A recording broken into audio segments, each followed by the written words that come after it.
Bayangkan perangkat elektronik yang tidak perlu diisi daya selama puluhan tahun. Hal itu kini mulai jadi kenyataan setelah perusahaan teknologi dari Cina memperkenalkan baterai nuklir berukuran sangat kecil yang diklaim mampu bertahan hingga 50 tahun. Selama ini, baterai pada perangkat elektronik umumnya memiliki masa pakai terbatas. Misalnya, baterai ponsel atau laptop biasanya hanya bertahan sekitar 1 hari dan harus diisi ulang. Baterai pada smartwatch biasanya juga mampu bertahan beberapa hari hingga beberapa minggu saja. Sementara itu, baterai alkalin untuk perangkat rumah tangga seperti remote TV umumnya hanya bertahan beberapa bulan. Namun, baterai bertenaga nuklir bernama Betafort PV100 yang dikembangkan perusahaan Cina pada 2024 diklaim mampu bertahan hingga 50 tahun tanpa perlu diisi ulang. Baterai Betafort PV100 memiliki ukuran yang sangat kecil, bahkan lebih kecil dari koin. Meski berukuran mini, baterai ini dirancang untuk terus menghasilkan listrik selama puluhan tahun. Daya yang dihasilkan dapat mencapai sekitar 100 mikrowatt dengan tegangan 3 volt. Betafort PV100 memiliki kepadatan energi hingga 10 kali lebih tinggi dibandingkan baterai lithium ion yang umum digunakan saat ini.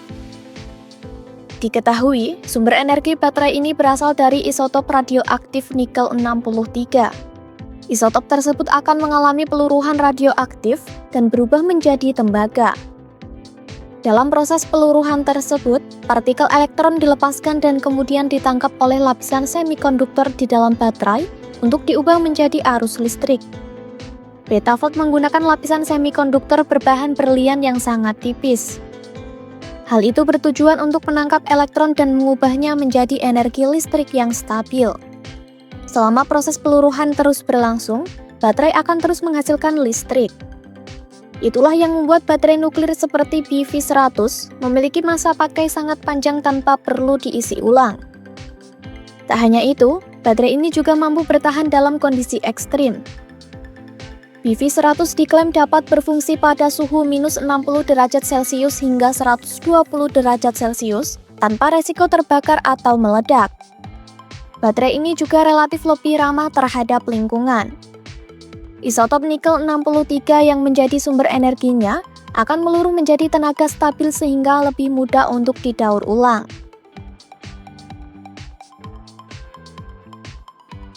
Dengan kemampuan yang cukup praktis, baterai PV100 saat ini belum cukup kuat untuk digunakan pada smartphone.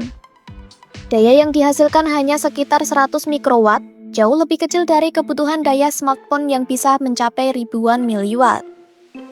Menurut ilmuwan material dari University of Florida, Juan Claudio Nino, daya tersebut saat ini lebih cocok untuk perangkat berdaya rendah, seperti sensor nirkabel atau perangkat medis berukuran kecil.